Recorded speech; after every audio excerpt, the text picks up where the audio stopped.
This is Carrie Cassidy and Bill Ryan and Project Camelot, and we are here with Mr. X, and he is going to grant a small interview here for the sake of the UFO conference in Las Vegas, Nevada, and today is November 8th, and thank you for taking your time out to join us here and give us a sample of what you know. Well, I was an aerospace worker, and our department was approached and asked if we wanted to work on a special project. So 6 or 7 of us volunteered. 2 of us worked the project. I never knew what happened to the other person, never contacted them again. And basically what it was a job of archiving, filing, sorting. That's about the best way to describe it. Mostly pictures, but some videos, films, documents of UFOs and artifacts. The UFOs and the documents you were sorting were from what years? From 1947 or even prior to that up to the present year, which would be 84, 85. Okay, and you were actually working in a vault under a guard, isn't that right? The guards weren't even allowed to come in unless they were delivering work, and it was in bags. There were guards outside that let us in, but they didn't come in where we were. There was other people that brought stuff to us, and if the guards happened to bring work, it was in a bag with 4 padlocks, and it was drop it off and see you later and call me when it's done and bagged up and locked. And you volunteered for this job, right? Well, I volunteered for the job not knowing what it was. Could you just say what your skill set was originally?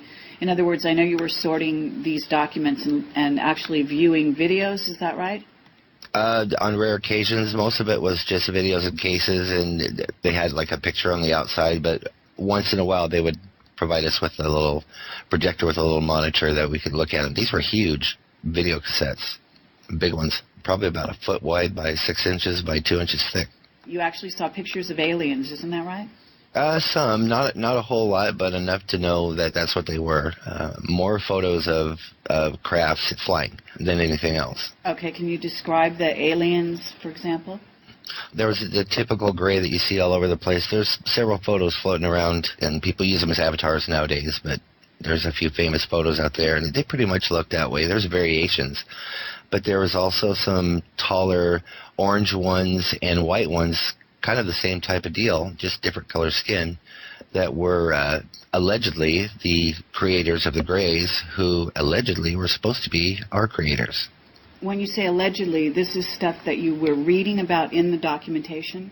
Yes, I read stuff that said that and stuff also that denied that. So I had quite a bit of documentation, but yes, definitely stuff that reflected that idea.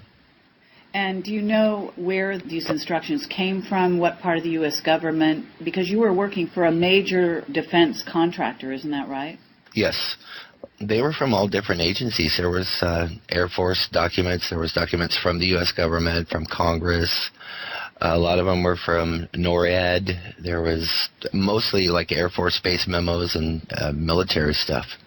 What is it you learned about the alien presence here on Earth? Well, 2 or 3 things stuck out for me that have never left my mind since. And one being that several races of them are opposed to our invention of nuclear weapons and our proliferation of making them. And in several documents it said that our government officials have read and picked up data off of crash ships that said they will come and either shut off or intercept in the event of a major nuclear conflict. The second thing is that when they die, they don't die like we do, and they don't regard their bodies like we do. Their bodies are like a shell to them. And when they die, they just get a new body. They don't forget, and they just kind of say, okay, I need a new body, this one's done, and they go and incarnate themselves into a new body, so there's no lapse in what we call death and what some people call reincarnation, which I happen to believe in. So do you think, did this really change your life in the 1980s when you were involved in this? Oh, absolutely. It changed my spirituality and my, I always had this idea because I went to a real conservative church, and it was really hard to swallow what the father or the reverend had to say, and I thought there's got to be something's wrong here. This can't be all there is to life. And when I finally had my assignment, it was like, okay, now we're getting somewhere. So unbeknownst to them, you were actually a UFO aficionado in some ways during those days. Oh, I was in my teens. I was interested and read as much as I could, and yeah, definitely interested a long time before. And can you say something about how you were told, or how the documentation told you, that we were engineered?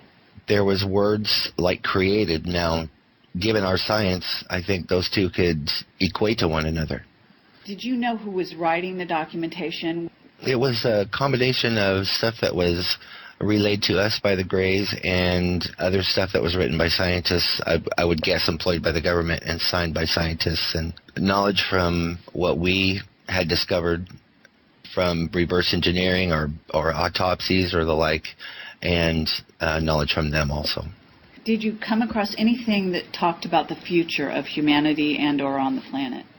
Nothing like that. I think my job was basically to put things in order to be analyzed. I didn't get a lot of material that had answers, per se.